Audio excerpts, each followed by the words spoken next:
Good morning all student, good morning. अरे हाँ, अच्छे ढंग से गुड मॉर्निंग तो करो यार। हाँ, गुड मॉर्निंग। ठीक है, तो फ्रेंड्स लोग, आज आपका सेंट्रल टेंडेंसी का थर्ड लेक्चर शुरू होने जा रहा है। लेकिन इस लेक्चर में हम लोग आज एक्सरसाइज शुरू करने वाले हैं। पहले 2 घंटे आपने मुझे थियोरेटिकल पार्ट की समय में सहनशीलता के साथ सुना। हाँ, आपकी कैपेसिटी को सैल्यूट करता हूं मैं। तो ठीक है, अब हम एक्सरसाइज सॉल्व करेंगे ना, तो बड़ा इंटरेस्ट आएगा और आज के लेक्चर में हम पूरी एक्सरसाइज कवर करने का ट्राई करेंगे। लेकिन उससे पहले आपको बता दूं, मैं क्वेश्चन तो पढ़ना ही पड़ेगा। अगर क्वेश्चन नहीं पढ़ा तो कैसे समझ में आएगा दोषी सर क्या कर रहे हैं। इसलिए आप लोग अपना अपना हथियार यानी कि स्टडी मटेरियल सामने ले लो। हाँ, स्टडी मटेरियल घर में रखा है, चलो निकालो। अगर जिसके पास भी स्टडी मटेरियल नहीं होगा, मोबाइल में भी आप सर्च कर सकते हो। उसके लिए मैं आपको 1 मिनट की टाइम दे रहा हूं, और जब तक मैं 2 ग्राफ आपके लिए बोर्ड पर तैयार करके रख रहा हूं, 1 या 1.5 मिनट के अंदर आप स्टडी मटेरियल लेके तैयार हो रहे हैं जल्दी से। जब तक मैं आपके लिए 2 ग्राफ यहां रेडी करके रखा रहा हूं, तो निकालो स्टडी मटेरियल।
हाँ, तो अब 1.5 मिनट खत्म हो गया। आपने स्टडी मटेरियल सामने लिया ही होगा। पेज नंबर 15.24 निकालो सामने। पेज नंबर 15.24 निकाला। हाँ, तो अभी आपको समय तो स्टडी मटेरियल खोलने के लिए दिया था, लेकिन उसके पहले हम एक्सरसाइज शुरू करने से पहले 2 ग्राफ के बारे में नॉलेज ले रहे। तो नीचे लिखो स्टार। एक्सरसाइज से पहले कल के ही लेक्चर में ऐसे समझो, स्टार लगाया। हाँ, पहला सेंटेंस लिखो median comma deciles comma quartiles comma percentiles can be determined graphically using ogives। ओग्यू यानी ये लेस देन क्यूमुलेटिव कर्व होता है। लेस देन क्यूमुलेटिव कर्व के सहारे से, अभी देखो, सपोज करो देयर आर 100 ऑब्जर्वेशंस। अगर 100 ऑब्जर्वेशन में मीडियन 50 नंबर पर आता है, तो 50 से हम लोगों ने ऐसा, जहां तक ये कर्व गया है, ये कर्व हमने 10वीं में बचपन में निकाला है। यहां तो सीए इंस्टीट्यूट आपको ग्राफ पेपर देने वाली नहीं है, सिर्फ आपको ये पता होना चाहिए यहां से ऐसा आया, और जहां पर ये पॉइंट आया उससे नीचे खींचो, तो ये जो भी पॉइंट रहेगा ये आपका मीडियन यानी कि क्वार्टाइल नंबर 2 रहेगा। हाँ, वैसे ही देखो, ये 25 से हमने ऐसा किया और यहां खींचा, तो ये जो रहेगा ये क्वार्टाइल नंबर 1 रहेगा। 75 से खींचा गया तो ये क्वार्टाइल नंबर 3 रहेगा। इसी तरह डिसाइल्स के लिए 10 से खींचा तो ये डिसाइल नंबर 1 रहेगा। 100 से खींचा गया तो ये डिसाइल नंबर परसेंटाइल नंबर 100 रहेगा, यानी कि डिसाइल नंबर 9 रहेगा। हाँ, अब देखो ये ग्राफ आपने निकाला, ओक्यू के सहारे से हम डिसाइल्स, क्वार्टाइल्स, परसेंटाइल्स निकाल सकते हैं। ऐसा सेंटेंस लिखा है, उसके नीचे डायग्राम निकाल दो। डायग्राम निकालने को सिर्फ 1 मिनट मिलेगा।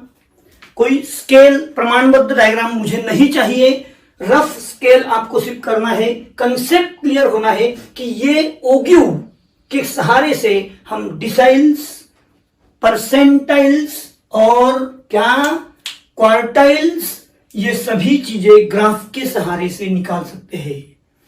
हाँ, निकालने के लिए समय दिया है आपको ये।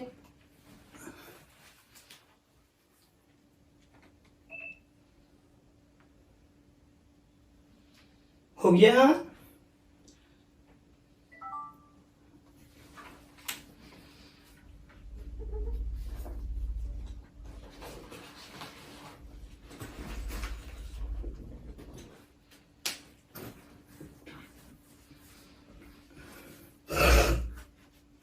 रफ स्केल चाहिए, ग्राफ पेपर, प्रमाणबद्ध स्केल वगैरह की कोई जरूरत नहीं। सिर्फ यहां हमको को ये डायग्राम के सहारे से पार्टीशन वैल्यूज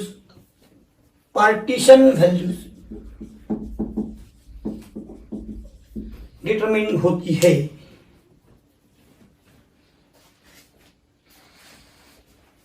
हाँ, ग्राफ निकाला, उसी ग्राफ के सामने ये डायग्राम निकालेंगे। ऊपर का जो सेंटेंस लिखा है उसके लिए ये ग्राफ हुआ, अभी इसके सामने ही बाजू में ये ग्राफ निकालेंगे और उसका सेंटेंस में नीचे यहां लिखाऊंगा, यानी पूरे लाइन में भी लिखा तो भी चलेगा। हाँ, तो सेकंड ग्राफ के लिए मैंने क्या किया, देखो 50 यानी सेंटर से दोनों कर्व जहां इंटरसेक्ट किया वहां पर हम लोगों को क्या मिलेगा, मीडियन के बाद इसी ऑब्जर्वेशन को हम क्या कहेंगे, quartile number 2, decile number 5, percentile number बोलो 50। ये ऑल ऑब्जर्वेशंस आर इक्वल। हाँ, ये सेकंड डायग्राम भी निकाल के हो गया।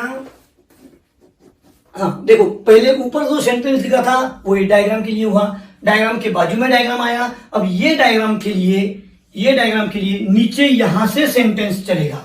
हाँ, तो कहूं the point of intersection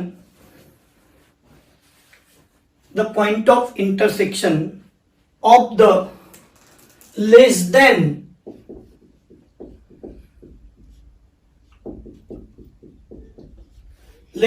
cumulative frequency curve, the point of intersection of the less than cumulative frequency curve and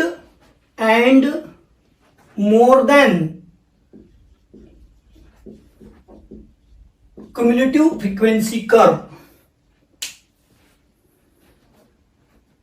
that is ogives, corresponds to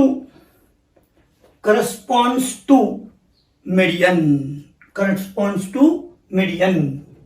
यानी कि ये जो पॉइंट आपका एक्स एक्सिस के ऊपर रहेगा ये क्या बतलाएगा, मीडियन।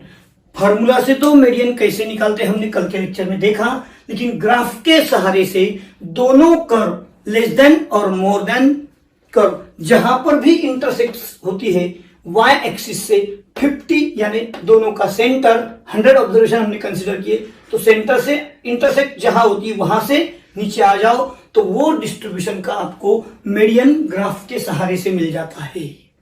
हाँ, अब हम आगे बढ़ रहे हैं। नेक्स्ट स्टार लिखो, mode can be determined bye histogram. ये क्या है,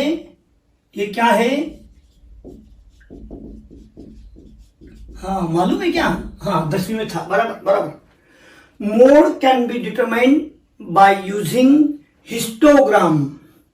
हाँ, अब देखो हिस्टोग्राम में सबसे ज्यादा फ्रीक्वेंसी वाला ये है, मैक्सिमम फ्रीक्वेंसी। इसका ये लेफ्ट कॉर्नर यहां तक ज्वाइन करना है, राइट कॉर्नर यहां तक ज्वाइन करना है, और दोनों का जो इंटरसेक्शन पार्ट आएगा वहां से नीचे आ जाओ, जहां पर भी ये पॉइंट मिलेगा एक्स एक्सिस पर, वो आपके लिए मोड रहेगा।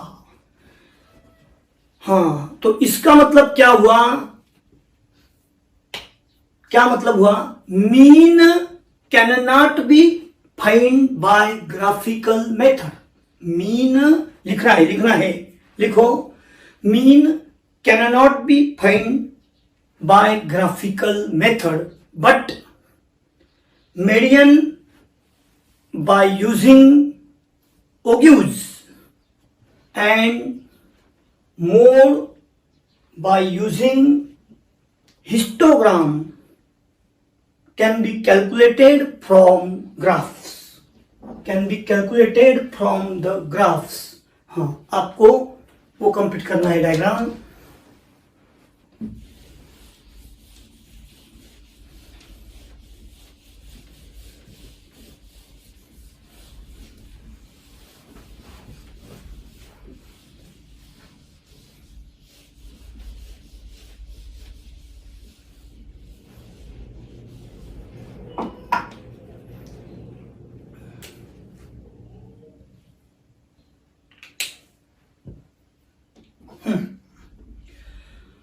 और इस तरह से डायग्राम के सहारे से मोड और मीडियन ढूंढा जा सकता है, ये हमने सोचा। ये इसके एडवांटेजेस है, और मीन ग्राफ के सहारे से नहीं होता, ये उसका डिसएडवांटेज है। हाँ, अभी आप अपना हथियार लेके तैयार हो। स्टडी मटेरियल पेज नंबर मैंने बताया आपको 15.24 सामने ले लेना है। और अभी देखो, हर क्वेश्चन हम शांति से पढ़ेंगे, बिना क्वेश्चन पढ़े सिर्फ बोर्ड पर का लिखोगे तो शुद्ध लेखन हो जाएगा, और हम लोगों को खुद को सॉल्व करना है, इसलिए क्वेश्चंस को पढ़ना पड़ेगा। तो चलो 15.24 पेज लिया सबने। एक काम करो, उसके आगे का पेज ले लो। पहले हम सेट बी का कैलकुलेशन कर लेंगे, उसके बाद में थ्योरेटिकल पार्ट्स पर आएंगे। तो सेट बी के लिए हम रेडी। पहला क्वेश्चन, हाँ देखो क्या कहा है, if there are 3 observation, observation को मैं कहूंगा x. If there are 3 observations 15, 20, 25, 15, 20, 25, तीन ही ऑब्जर्वेशन है। Then the sum of deviation, देखो क्या पूछा है, then the sum of deviation, deviation का मतलब difference, deviation of the observation, observation का मतलब x, from there arithmetic mean, इसका मतलब एक्स बार, यानी मुझे यहां x माइनस एक्स बार करना होगा। हाँ, from there arithmetic mean is पूछा है। अभी देखो, कल हम लोगों ने थ्योरेटिकल पार्ट पढ़ाते समय ये चीज बताई थी कि दिस कैलकुलेशन ऑलवेज 0, इसलिए वहां 4 ऑप्शन में 0, ये फर्स्ट नंबर का ही ऑब्जर्वेशन है, तो करेक्ट ऑप्शन 1 नंबर दिया जाएगा।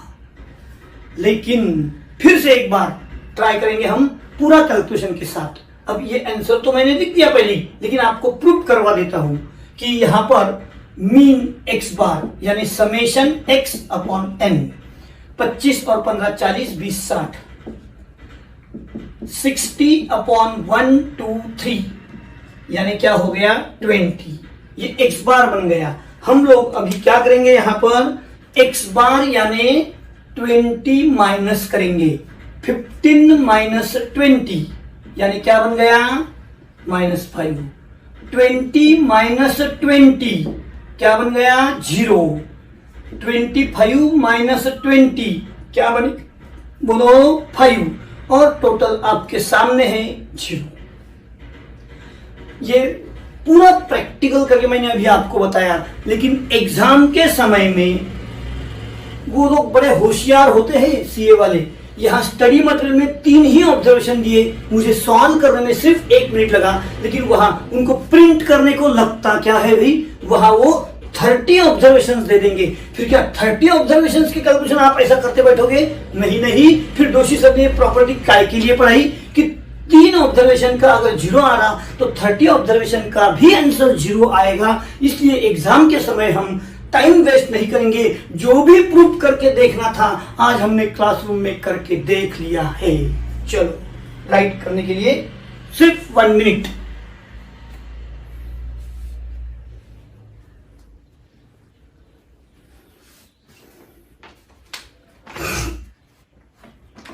ऑप्शन ए सिलेक्ट हो गया अपना।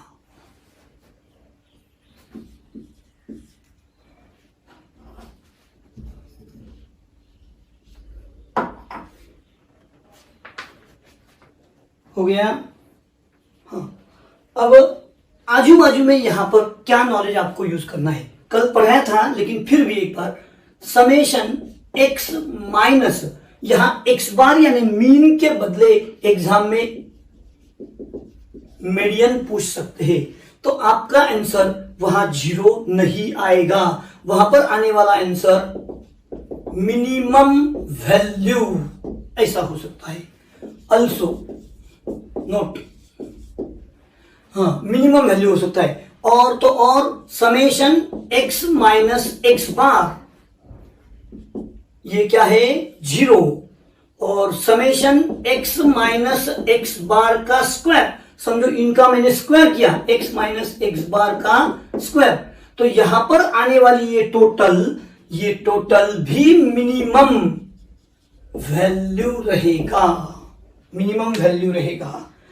देखो स्टडी मटेरियल का एक क्वेश्चन सॉल्व करते करते हम लोग आजू बाजू में एग्जाम में क्या हो सकता है वो भी देख रहे हैं। तो चलो नोट करो फिर से। इस तरह से पहला क्वेश्चन हम लोगों ने खत्म किया।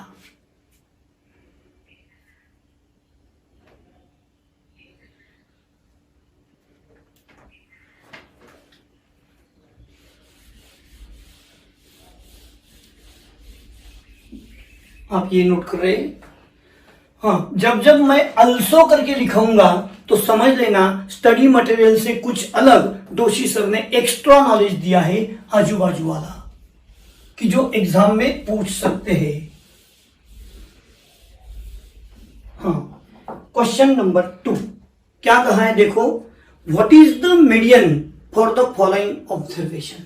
अब कल ही हमने पढ़ा था कि मीडियन निकालते समय एक तो हमें इंक्रीजिंग ऑर्डर चाहिए, तो लिखेंगे हम सीधा answer, to find median ascending order. Ascending order, हाँ आप ऑब्जर्वेशन देख रहे हैं बच्चों, बोलो सबसे छोटा नंबर कौन है वहां 4, हाँ उससे थोड़ा बड़ा देखो ढूंढो 5, 6, 8 और ढूंढो 9, 10 है क्या, नहीं है, क्या है वहां पर 11, बस इतने ही नंबर दिए हैं। अब ये नंबर्स में से मुझे क्या चाहिए, मीडियन।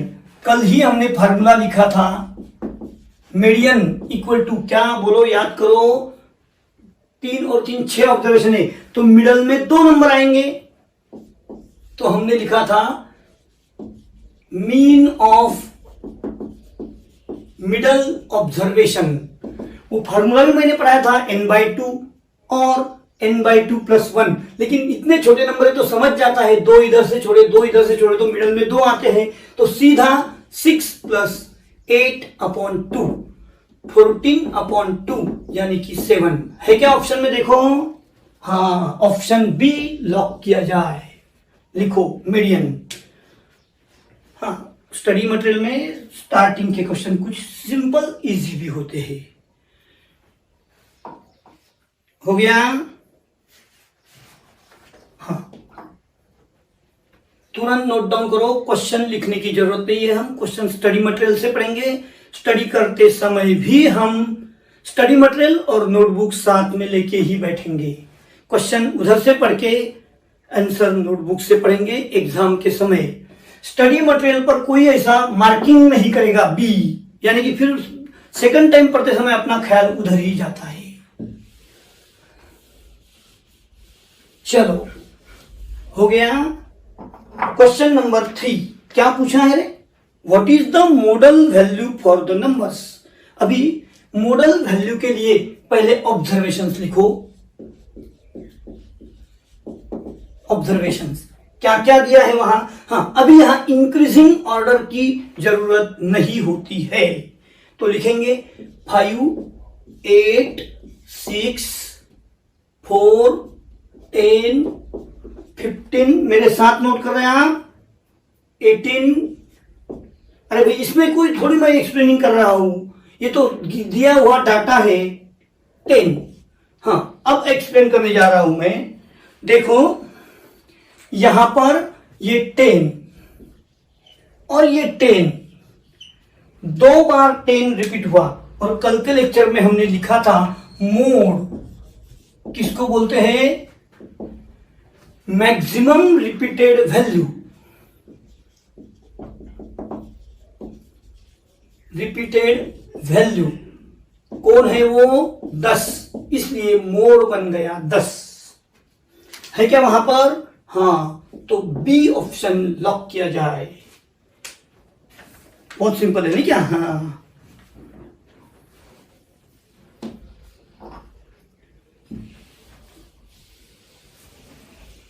हो गया। आप सब लोग लिख रहे हैं, कभी मेरे साथ, कभी ख्याल देने का समय आया तो बोर्ड पर ख्याल भी चाहिए। हाँ, तो अभी हम क्वेश्चन नंबर 4 की तरफ जा रहे हैं।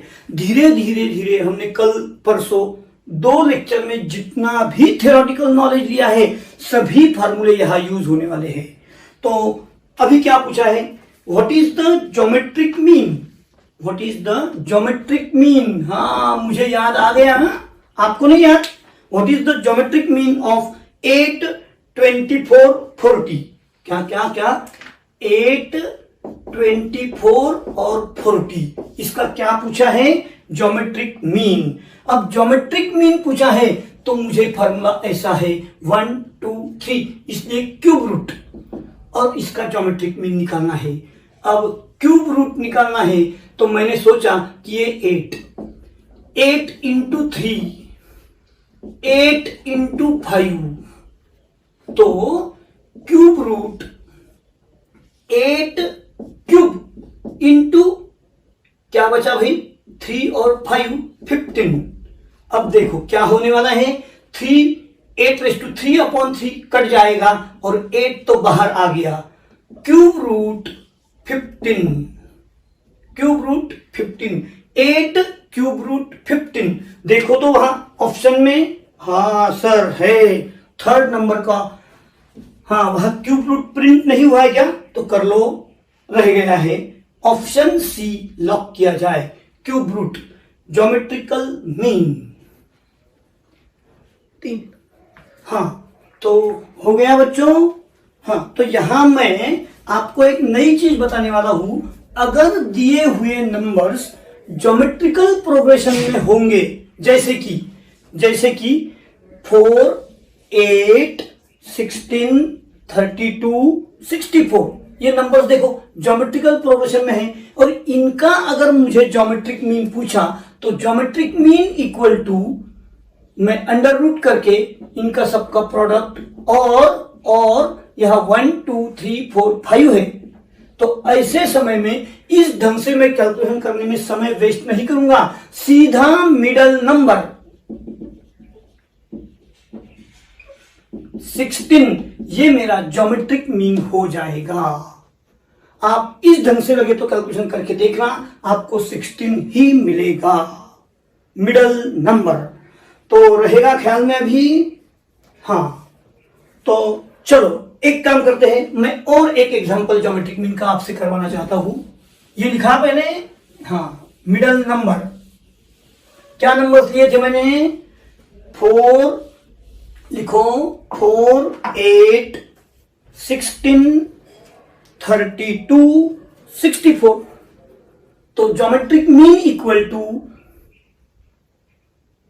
Middle number 16 without calculation. ये ट्रिक है, हो गया। लेकिन ये कब चलेगा? Only for geometrical progression odd numbers. हाँ, एक काम करो, अभी मैं आपको और एक क्वेश्चन दे रहा हूं। मेरी तरफ से। हाँ, एक्सरसाइज में नहीं है वो, तो क्वेश्चन लिखना पड़ेगा। फाइंड ज्योमेट्रिक मीन ऑफ, मैं सीधा आंसर लिखूंगा यहां, फाइंड ज्योमेट्रिक मीन ऑफ 1 2 3 1/2 1/3। अब देखो ज्योमेट्रिक मीन पूछा है तो अंडर रूट तो आएगा ही, 1 2 3 4 5, तो फिफ्थ रूट लेना पड़ेगा। अभी फिफ्थ रूट देखो, 2 के साथ 2 कट हुआ, 3 के साथ 3 कट हुआ, तो सभी का 1 आ गया, और फिफ्थ रूट ऑफ 1 इज 1, तो ज्योमेट्रिक मीन बन गया 1। हो गया। हाँ, लेकिन समझो इन्हीं नंबर्स में एक नंबर में बढ़ाता हूं 0, तो फिर ज्योमेट्रिक मीन क्या आएगा, सोचो। 0 1 2 3 1/2 1/3 सिक्स्थ रूट, लेकिन यहां पर सिक्स्थ रूट ये 2 2 कट 3 3 कट किया, फिर भी 0 से मल्टीप्लाई 0 हो जाएगा और आंसर बन जाएगा 0। तो हम लोगों को ज्योमेट्रिक मीन निकालते समय यहां क्या क्या सोचना होगा। अगर एक ऑब्जर्वेशन 0 आ गया तो बिना कैलकुलेशन किए ज्योमेट्रिक मीन 0 होगा। अगर ज्योमेट्रिक मीन निकालते समय नंबर्स ज्योमेट्रिकल प्रोग्रेशन में रहेंगे तो उनका ऑड नंबर अगर होंगे तो उनका ज्योमेट्रिक नंबर विदाउट कैलकुलेशन करके मिडल नंबर लिया जाएगा, और नहीं तो टेक्स्ट बुक का क्वेश्चन तो हमने सॉल्व करके देखा ही है। ठीक है, चलो। हाँ, ये नोट डाउन कर लो।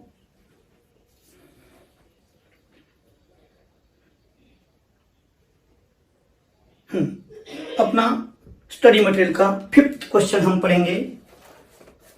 क्या कहा है फिफ्थ नंबर में, find harmonic mean of 2 3 5। Harmonic mean पूछा है। हार्मोनिक मीन का फॉर्मूला बच्चों याद करो, क्या दिया था, आप घर से पढ़ के आए ना, मैंने पढ़ाया था n अपॉन, यहां फ्रीक्वेंसी नहीं है तो n अपॉन क्या फॉर्मूला लिखा था हमने, समेशन 1 अपॉन x यानी ऑब्जर्वेशंस का टोटल। तो यहां पर n यानी 1 2 3 ऑब्जर्वेशंस, 1 अपॉन x का समेशन, तो 1 upon 2 plus 1 upon 3 plus 1 upon 5 हो गया। हाँ, लिखो मेरे साथ में लिखो। हाँ, अब मुझे यहां इनका क्या लेना होगा, एलसीएम। 3 अपॉन एलसीएम में 5 इंटू 3 15 इंटू 2 क्या हो जाएगा 30। यहां 2 है तो 5 इंटू 3 15 प्लस 3 को छोड़ दिया, 5 इंटू 2 10 प्लस 5 के समय में 3 इंटू 2 6। हाँ, ये तरीका मालूम है या पढ़ाना है मुझे। देखो मैंने क्या किया, 2 है यहां तो 5 इंटू 3 15 से इसको मल्टीप्लाई किया, 3 बन करके 5 इंटू 2 10 से इसको मल्टीप्लाई किया, और 5 के समय में 3 इंटू 2 6 से मल्टीप्लाई किया, और फिर कैलकुलेशन आया 3 अपॉन ये 30 न्यूमरेटर में चले गया, 25 और 6 31 90 अपॉन 31। कैलकुलेशन आपका कैलकुलेटर रेडी होना चाहिए, और कैलकुलेटर के सहारे से आप लिखेंगे 2.90। और ये कौन सा ऑप्शन है देखो, हाँ लिखो जल्दी से, 2.90 आंसर आया है 2.90। लिखने को समय दिया है, इधर उधर में ही बातचीत करना चाहिए।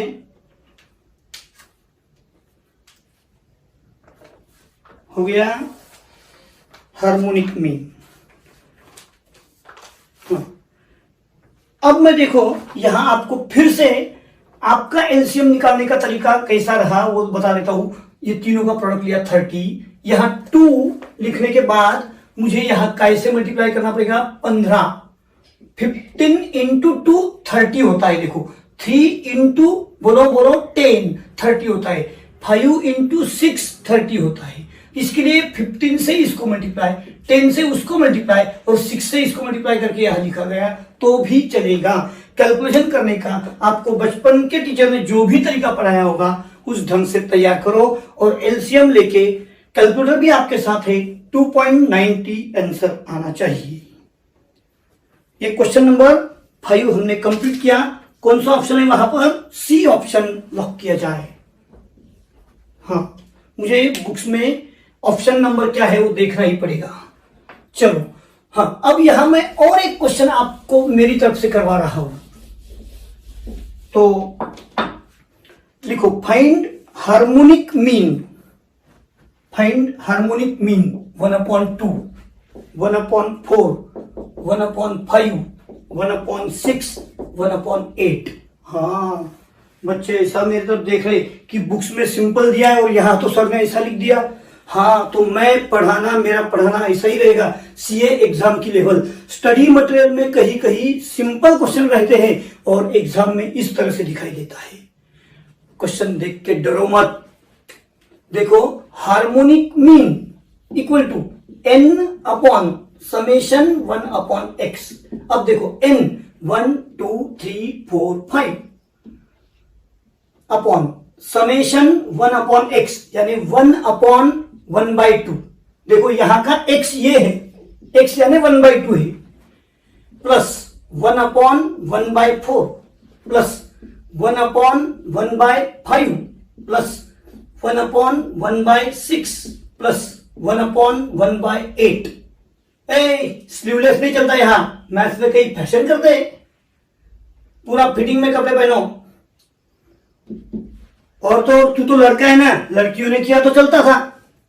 हाँ, 5 अपॉन 1/1/2 का मतलब बन गया 2। डिनोमिनेटर का डिनोमिनेटर न्यूमरेटर में चले गया 2। बोलो हाँ हाँ 4। हाँ सही बात है। 5 आगे 6, इसका बन गया 8। 5 अपॉन 4 2 6 5 11 6 17 और 8 25। तो आंसर रहेगा 1/5। एक तो 4 ऑप्शन में 1/5, नहीं तो 0.2 ये मिल जाएगा। हाँ, वहां का देख रहा, मैंने दिया था ये क्वेश्चन, ये आंसर लिखो। टेक्स्ट बुक का जो क्वेश्चन है उसके बाजू में ही मैंने पूछा हुआ क्वेश्चन अल्सो करके नोट डाउन करना है। एक क्वेश्चन से प्रैक्टिस नहीं होती, इसलिए मैंने और एक क्वेश्चन आपके साथ शेयर किया। क्वेश्चन नंबर 5 के बाद हम आगे बढ़ रहे हैं क्वेश्चन नंबर 6। हाँ, क्वेश्चन नंबर 6 में जा रहे हैं हम। ये नोट डाउन हो गया सबका? कभी मेरे साथ में भी लिखा करो, लेकिन फिर भी मेरे तरफ देखा भी करो। कंसंट्रेशन भी चाहिए, लिखना भी चाहिए। ये प्रैक्टिकल सब्जेक्ट है ना। हाँ,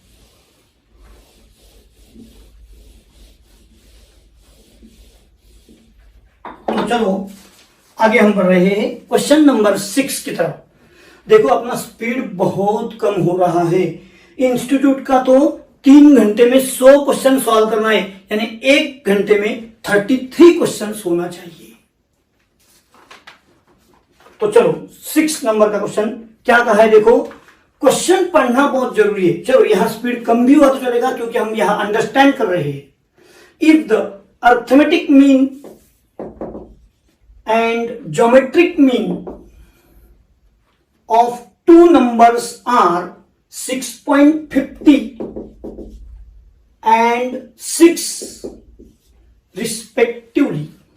देखो, मैंने क्वेश्चन शांति से पढ़ा तो उसका मुझे गिवन पता चल गया। देन द 2 numbers are, अभी देखो, देन द 2 numbers are। अब मैं 2 नंबर्स को ए और बी लेट करके सॉल्व करूं तो समय वेस्ट बहुत हो जाएगा। इससे अच्छा कि गो बाय चॉइस, मैं यहां पर वहां के जो ऑप्शन दिए ना वो चेक करूंगा। सपोज ए ऑप्शन 6 and 7 है, तो मैं अर्थमेटिक मीन 6 + 7 अपॉन 2 यानी कि 13 अपॉन 2 6.5 चेक, आ गया आंसर। लेकिन मैं ज्योमेट्रिक मीन निकालूंगा तो under root 6 into 7 under root 42 not equal to 6, ये ऑप्शन चेक नहीं हो रहा। इसका मतलब 6 और 7 ये ऑप्शन नहीं चलेगा। फिर मैंने सोचा बी ऑप्शन देखते हैं। फिर अंदाजे से आप बी छोड़ के सी भी ले सकते हैं चेकिंग के लिए, लेकिन जब तक आंसर टैली नहीं होगा वो तब तक चलाना पड़ेगा। अब देखते हैं 9 एंड क्या दिया है वहां 4। हाँ, फिर से देखो अर्थमेटिक मीन 9 प्लस 4 अपॉन 2, 9 4 13 हो गया 6.5। अरे यार पहला तो हमेशा चेक हो जाता है क्या। अब देखते हैं geometric mean under root 9 and 4 under root 36। अरे मिल गया option B correct option.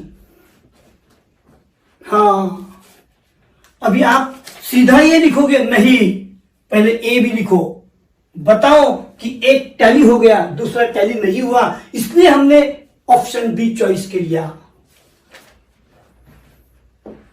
Bye checking options.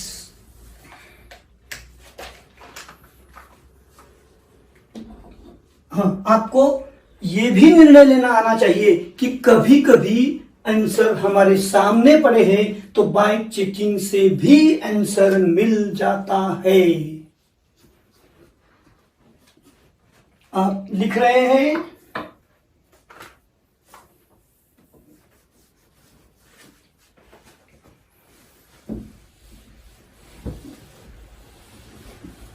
इतना सा लिखने में ज्यादा समय तो नहीं लगता है।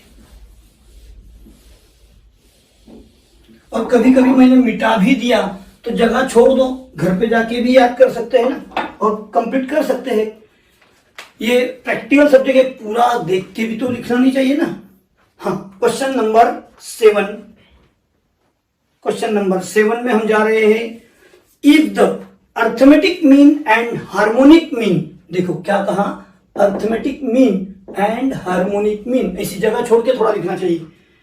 For 2 numbers are 5 and 3.2, 5 and 3.2 respectively, then geometric mean will B.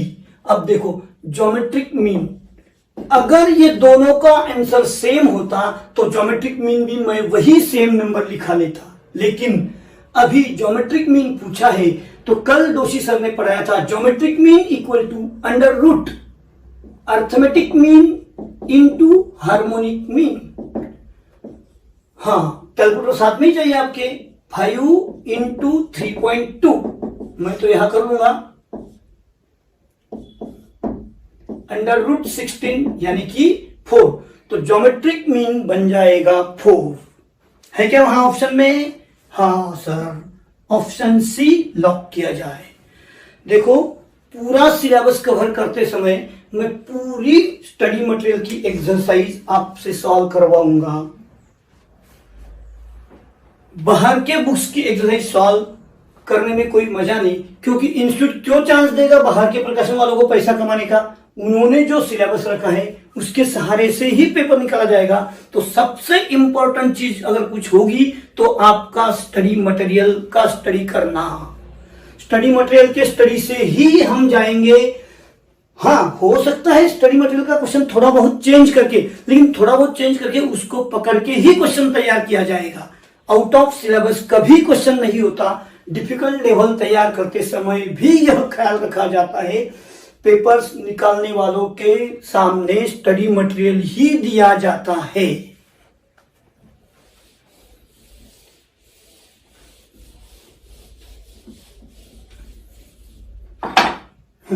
Question number 8 में हम जा रहे हैं। क्वेश्चन नंबर 8 पढ़ो, क्या कहा है क्वेश्चन नंबर 8 में? फाइंड क्या क्या बोलो? क्वार्टाइल्स। हाँ देखो, अभी तक हमने मीन, मीडियन, मोड इनका स्टडी किया। अब थोड़ा थोड़ा फार्मूला चेंज होते जाने वाला है। अब मुझे बोलो क्वार्टाइल्स ये पार्टीशन वैल्यू है, मीन, मीडियन, मोड इसके बाद में क्वार्टाइल्स आया है, तो क्वार्टाइल से मीडियन की जैसे निकाला जाएगा। तो क्वार्टाइल्स निकालने के लिए वहां पर स्टडी मटेरियल में जो ऑप्शन, ये ऑब्जर्वेशंस आपको दिए, वो हम कैसा लिखेंगे बच्चों बोलो?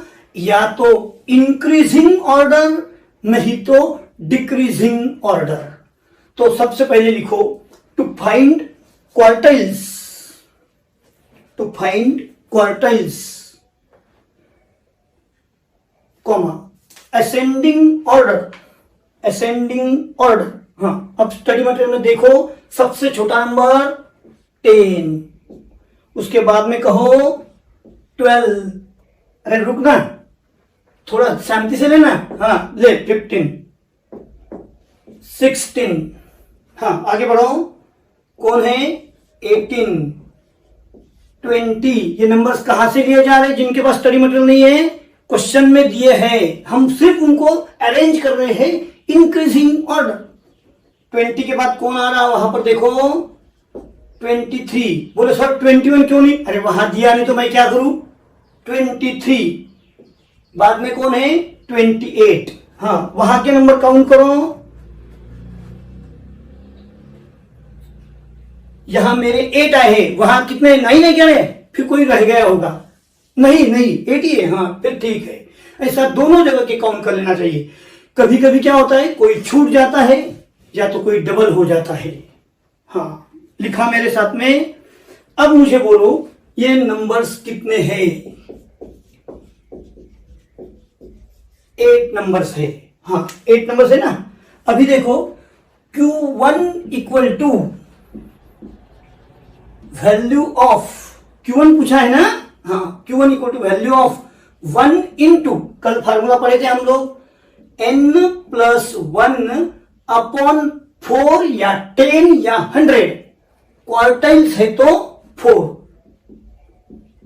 ऑब्जर्वेशन यानी कि value of 1 into 8+1 upon 4, 8+1 9, 9 upon 4 यानी कि 2.25 ऑब्जर्वेशन। आप ये कैलकुलेटर से करना, आपका खुद का दिमाग ज्यादा नहीं लगाने का।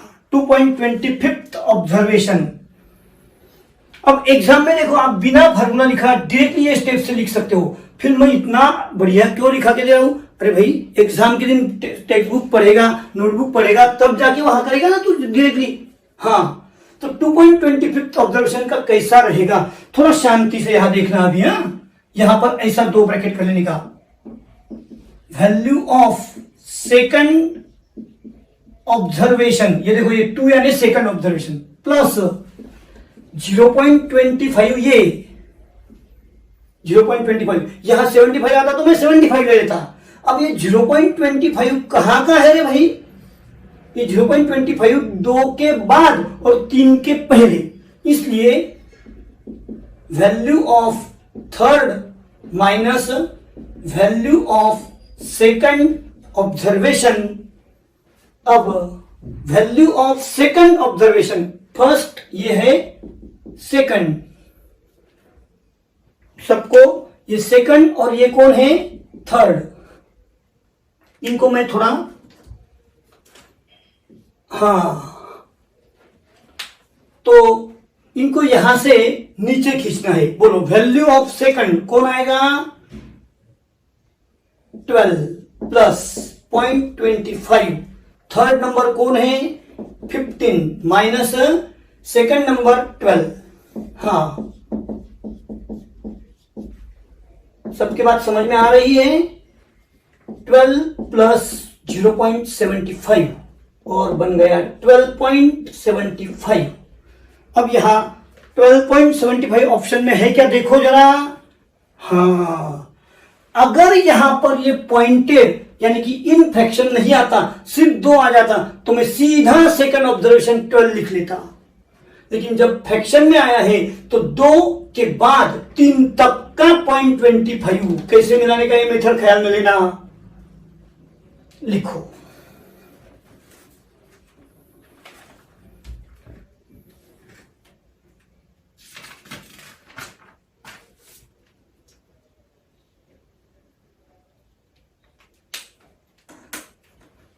हाँ थोड़ा क्वेश्चन अच्छे ढंग से लिख लेना।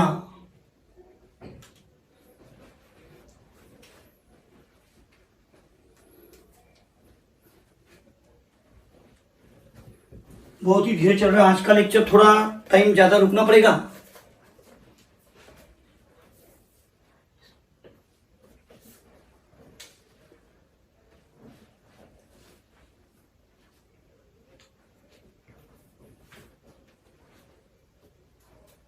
हाँ, तो चलो क्वेश्चन नंबर 9 की तरफ हम मुड़ रहे हैं। क्वेश्चन नंबर 9,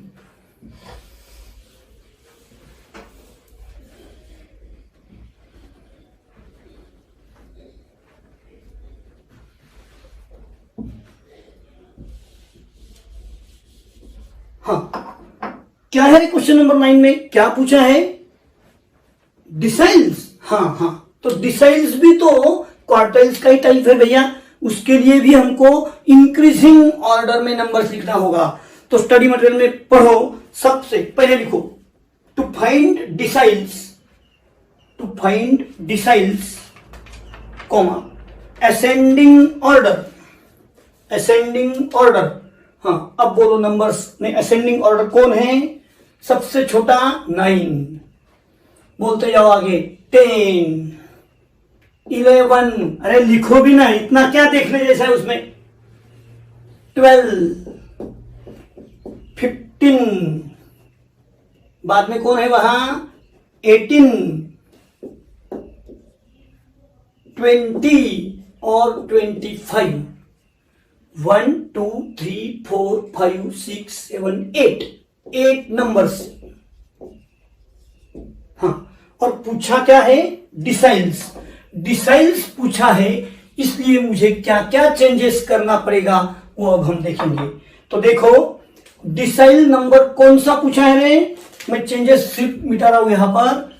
डिसाइल नंबर 3 पूछा है, तो रेड पेन से मैं मार्क करूंगा, पीछे का क्या क्या देखो वैसे ही है। D3, decile number 3, value of, बोलो यहां 3, n+1 अपॉन, अब डिसाइल्स यानी दशक यानी 10, n+1 upon 10th observation, value of 3 into 8 + 1 upon 10, 8 + 1 9, 9 into 3 27, 27 upon 10 2.7, या तो 2.70 भी चलेगा। 2.7th ऑब्जर्वेशन, फिर से इसका मतलब क्या हुआ, 2 यानी सेकंड ऑब्जर्वेशन प्लस 0.7, अब क्या रहेगा, 2.7 कहां का है, 2 के बाद और 3 के पहले, तो third observation minus second observation. अब यहां पर सेकंड ऑब्जर्वेशन कौन है, ये सेकंड है, ये थर्ड है। सेकंड ऑब्जर्वेशन कौन है, 10 प्लस 0.7, बोलो थर्ड वाला 11 माइनस सेकंड वाला 10 प्लस 0.7 और ये वाला 1, 10 प्लस 0.7, इसलिए 10.7 ये आपका डिसाइल नंबर 3 हो जाएगा। अब वहां 4 ऑप्शन में देखा तो 10.70 है, बच्चा घबरा जाता है, अरे भाई 0.7 का मतलब ही 70 है, ये 7 पर तू 10 जीरो भी लिखेगा तो उसका मीनिंग 10.7 ही रहेगा। चलो नोट डाउन करो, वहां पर कौन सा ऑप्शन है, ये ऑप्शन नंबर बी लॉक किया जाए, बाकी की बड़बड़ बंद किया जाए। बड़बड़ बंद कर।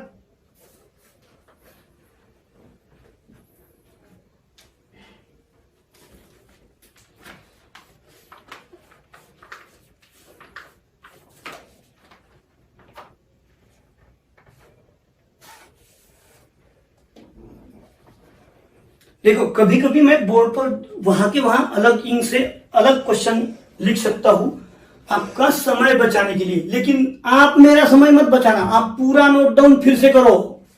क्वेश्चन अलग है, पहले क्वेश्चन में क्वार्टाइल्स पूछा था, अभी के क्वेश्चन में डिसाइल्स पूछा है, तो सिर्फ चेंजेस मैंने रेड पेन से किए हैं।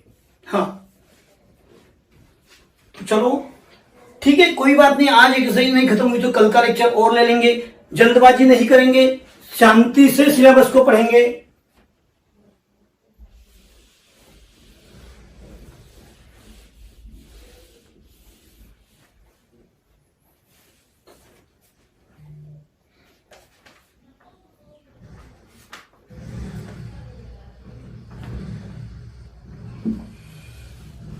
हाँ,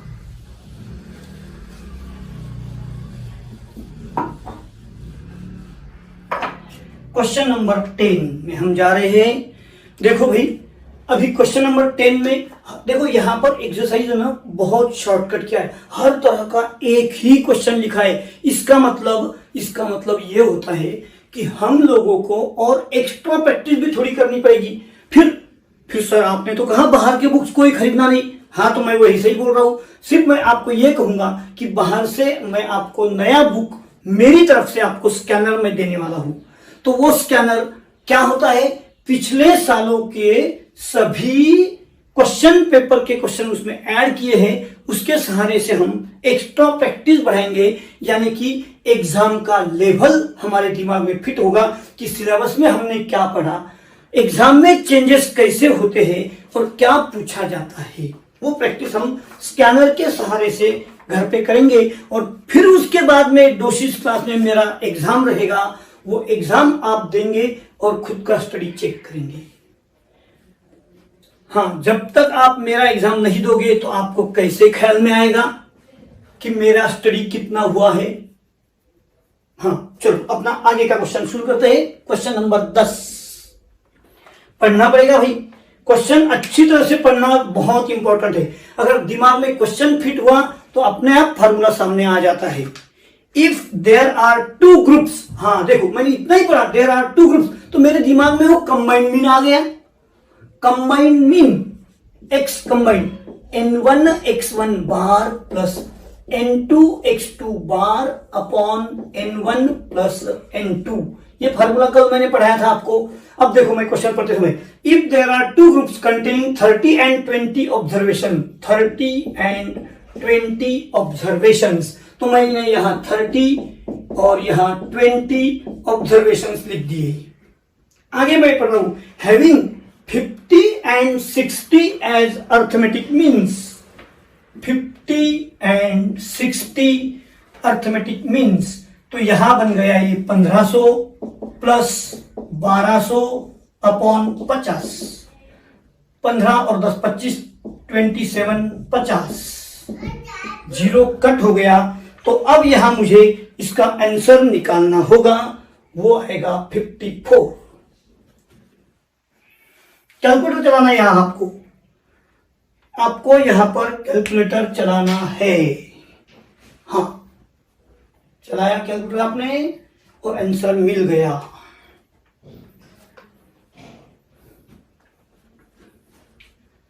कभी कभी इजी क्वेश्चन भी होता है, मेरे साथ में भी लिखा करो। कंबाइंड मीन पर आज तक मैंने एग्जाम सारे देखे हैं भैया, मैं 30 साल से पढ़ा रहा हूं। इसके पहले भी मैंने कुछ एग्जाम्स देखे हैं, सिलेबस चेंज होने के बाद के भी एग्जाम देखे हैं। तो ये जो फार्मूला कंबाइंड मीन का है, इस पर बहुत बार क्वेश्चन आ चुके हैं। क्वेश्चन चेंज होके आते हैं लेकिन फार्मूला ये यूज किया जाता है। हाँ, कल का और एक एक्स्ट्रा लेक्चर मैं आपके लिए रखूंगा और फिर ये टॉपिक कल के लेक्चर में हम खत्म करेंगे, क्योंकि आज तो खत्म होने के चांसेस मुझे नहीं दिखाई दे रहे। हाँ, क्वेश्चन नंबर 11, बहुत शांति से पढ़ना है question. The average salary of group of unskilled workers is ₹10,000 and that of a group of skilled workers is ₹15,000। यानी फैक्ट्री में कुछ वर्कर स्किल्ड है, कुछ अनस्किल्ड है, कुशल कामगार, अकुशल कामगार, अनुभवी कामगार, नए कामगार, इस तरह से दो ग्रुप है। If the combined salary ₹12,000, then what is the percentage of skilled worker. यहां पर सबसे इंपॉर्टेंट वर्ड क्वेश्चन में है परसेंटेज। अंडरलाइन करो, वहां स्टडी मटेरियल पर अंडरलाइन करो परसेंटेज। जब जब आपको क्वेश्चन में परसेंटेज में पूछा गया है तो आपको वहां टोटल वर्कर्स एक तो 100 ले लेना चाहिए। 100 तो लिखो let total workers in a factory 100। एक काम करते हैं ना भाई, मैं उसके लिए यहां आपको एक टेबल ही बना देता हूं। क्या टेबल में रहेगा देखो अभी। हाँ, यहां पर मैं लिखूंगा, पहले एक टेबल बना लो आप।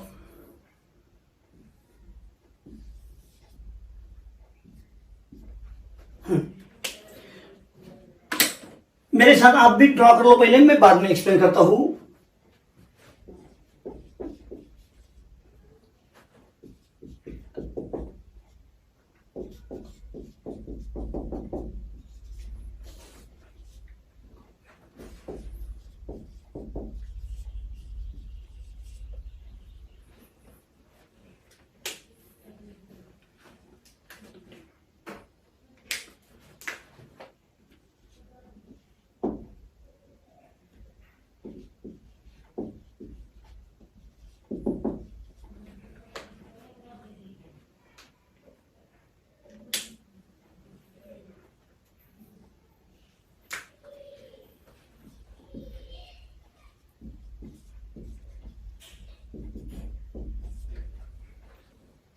लिखा, मेरे साथ में आपने टेबल ड्रॉ कर लिया है। तो देखो अब फिर से हम क्वेश्चन पढ़ेंगे और एंट्री लिखेंगे। देखो बहुत इंपॉर्टेंट क्वेश्चन ये है। हाँ, अभी तक स्टडी मटेरियल में जितने भी क्वेश्चन हमने पढ़े उसमें थोड़ा डिफिकल्ट लेकिन समझाने जैसा। हाँ, तो what is the percentage of skilled worker. Skilled worker का परसेंटेज ये पूछा है, क्वेश्चन मार्क है ना, परसेंटेज ऑफ स्किल्ड वर्कर।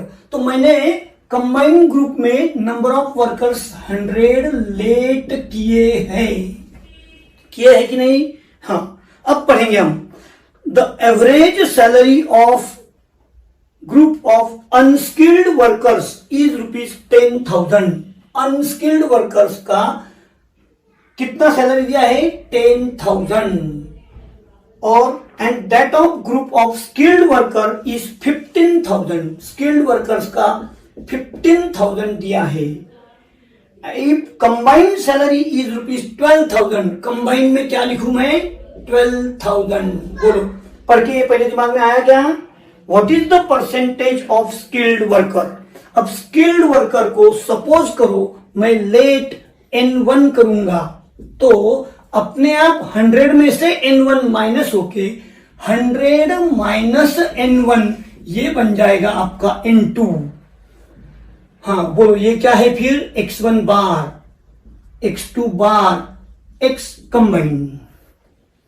बस जिसको ये क्वेश्चन पढ़ना आ गया उसके लिए आंसर अच्छा रहेगा। हाँ, नोट डाउन करो पहले, सब चीजें मैंने यहां लेट किया है।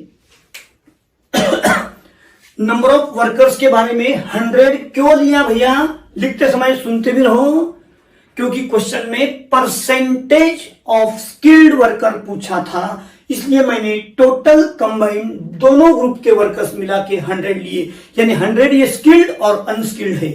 फिर मैंने स्किल्ड वर्कर्स को N1 लेट किया तो अनस्किल्ड वर्कर 100 में से इतने कम हो गए, यानी 100 माइनस N1 बिकम्स N2। हाँ, अब कुछ नहीं, यहां हमको भरना है X बार कंबाइंड क्या रहेगा बोलो? 12,000।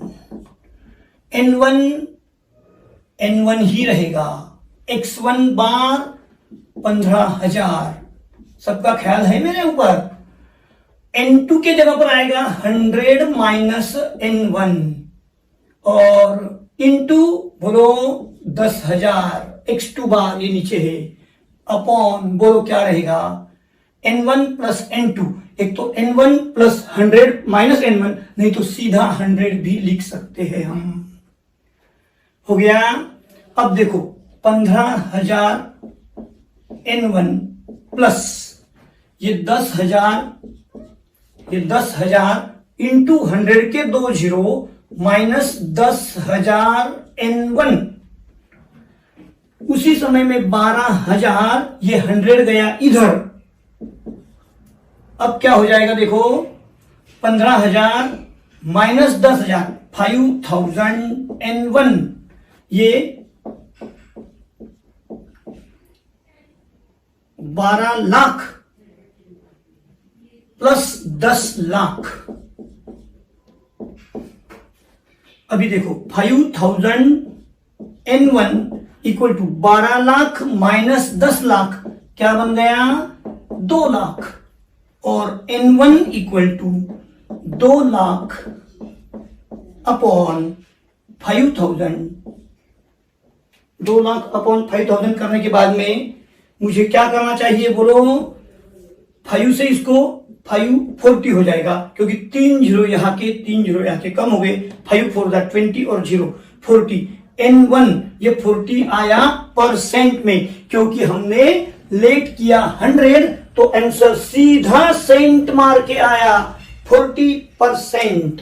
बोलो अब N1 क्या था, skilled workers. Therefore skilled workers N1 equal to 40%, unskilled workers N2 equal to 100 minus 40 यानी कि 60%।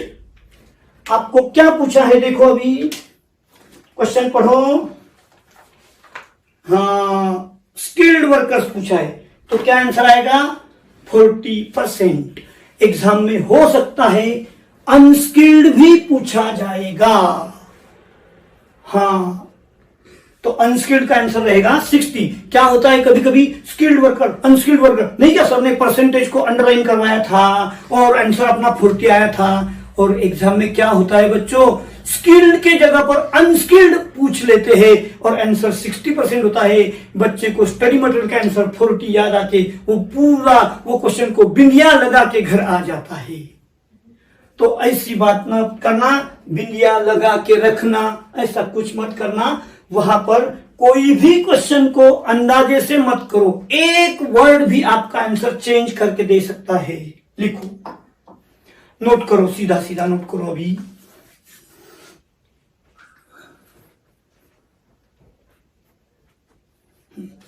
समय हो गया है बोल रहे, लेकिन देखो बहुत ही कम हुआ है आज। कैलकुलेशन का पॉइंट था, समय तो लगता ही है।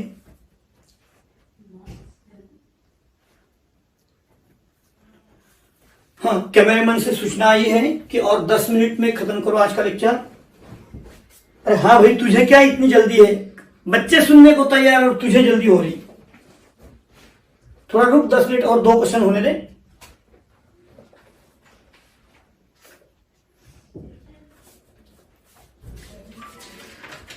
कैसा है, 13वां किए बिना हम नहीं जाएंगे।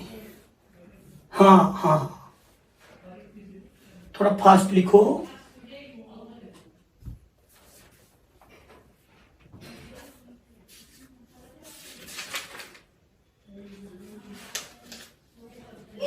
थर्टीन तक क्वेश्चन कंप्लीट करके हम आज का लेक्चर खत्म कर देंगे। लगे तो टेबल आपका रेडी हो गया था।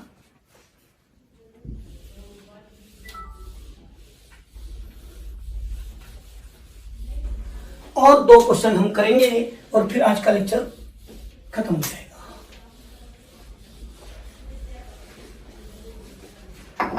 हाँ, तो नंबर 12 पढ़ेंगे हम अभी। क्वेश्चन नंबर 12, सभी लोगों का ख्याल 12 नंबर की तरफ।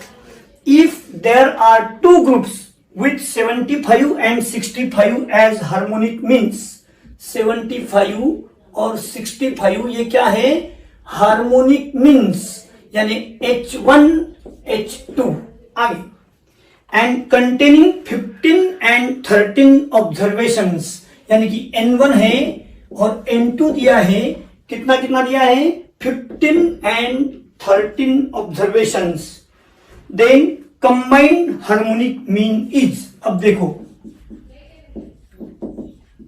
कंबाइंड हार्मोनिक मीन, अगर आपको हैबिट होगी कि मैथ्स का स्टडी आज पढ़ाया हुआ आज ही करना, तो कल मैंने फार्मूले पढ़ाए थे, आप अगर फार्मूले याद करके आए होगे तो यहाँ का फार्मूला आप बता सकते।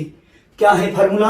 हाँ, N1 plus N2 upon N1 upon H1 plus N2 upon H2। हाँ बोलो, N1 15, 15 अपॉन 75, देख रहे हैं ना यहां से? बोलो 13 अपॉन 65। कैलकुलेशन करेंगे, 5 3 8 2।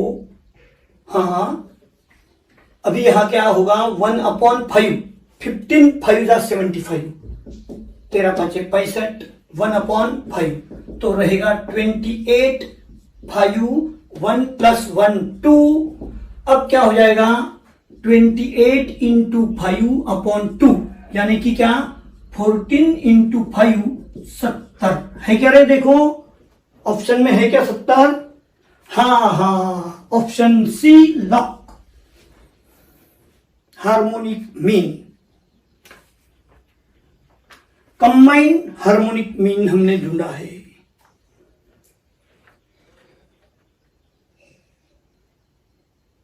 Combined harmonic mean. कभी कभी कैलकुलेशन मेरे साथ में भी लिखा करो, लेकिन कंसंट्रेशन के समय कंसंट्रेशन भी चाहिए।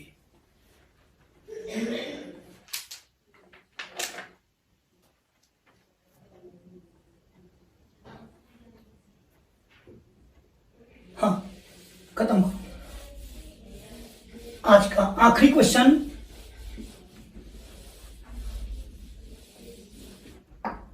क्या पूछा है भाई? हार्मोनिक मीन पूछा है, फिर से एक बार, लेकिन कंबाइंड नहीं है। हार्मोनिक मीन किसका पूछा है? 1 1/2 1/3 डैश 1/n। हाँ अभी हम लोगों को यहां पर सीक्वेंस सीरीज के फार्मूलों की जरूरत पड़ेगी। देखते हैं हार्मोनिक मीन क्या फार्मूला है भैया? n upon summation 1 upon x, ये फार्मूला है। How many observations are there? 1 2 3 4 5, अरे n टोटल ऑब्जर्वेशन n है, अपॉन 1 अपॉन x यानी ये है, ये x ऑब्जर्वेशन है, तो 1 अपॉन 1 प्लस 1 अपॉन 1/2। देखा, ऑब्जर्वेशन 1/2 है, यानी कि x का वैल्यू 1/2 है। 1 अपॉन 1/3 में देखो यहां का अपॉन और यहां का अपॉन कैसे फर्क रख रहा हूं, plus dash dash dash 1 upon n। ये फिर से एक बार रिवर्स नहीं चलेगा मैथ्स में। हाँ तो देखो क्या हो गया, n तो जैसे के वैसा, 1 का कुछ नहीं कहना। 1 अपॉन 1/2, अभी थोड़ी देर पहले बताया था 2, इसका बन जाएगा 3 डैश डैश n। अब बच्चों 10वीं में आपको ये गया था, sum of first n natural numbers. आपको ये फार्मूला याद होना ही चाहिए था। किसी को याद आ रहा? हाँ हाँ हाँ बोलो, सही है, जोर से नहीं बोल पा रहा। n into n plus 1 upon 2, ये इसका फॉर्मूला है। अब अगली स्टेप में क्या होगा? n और ये 2 चले गया ऊपर, n प्लस 1, और फिर ये n और ये n कट हो गया, क्या बचा? 2 upon n plus 1, 2 upon n plus 1। देखो तो वहां ऑप्शन में है क्या? हाँ हाँ, ऑप्शन सी लॉक किया जाए। आज बहुत सारे कैलकुलेशन हमने किए, कैलकुलेशन का ये फर्स्ट डे था। आपको मैं अभी इतना ही कहूंगा, बहुत लोग पूछते हैं सर मैथ्स का स्टडी कैसे किया जाए, हमें तो मैथ्स से डर लगता है। मैं इतना ही कहूंगा, आज जो पढ़ाया उतना ही आज करो, बस सो जाओ। बिना किए सोना नहीं, मैं खाना नहीं बोल रहा हूं, सोना नहीं। आज ये इतना कंप्लीट करो और सो जाओ, तो कल के लिए आप भी फ्रेश और मैं भी फ्रेश। डिसिप्लिन हम दोनों को करना पड़ेगा। आज का आज ही हजम करना। लिख रहे आप? कंप्लीट लिख के हो गया? हाँ तो यहां हम रुकेंगे। कल फिर मिलेंगे इसी समय यहीं पर फ्रेश मूड के साथ, घर से स्टडी करके आने के बाद। चलो, ओके, थैंक यू।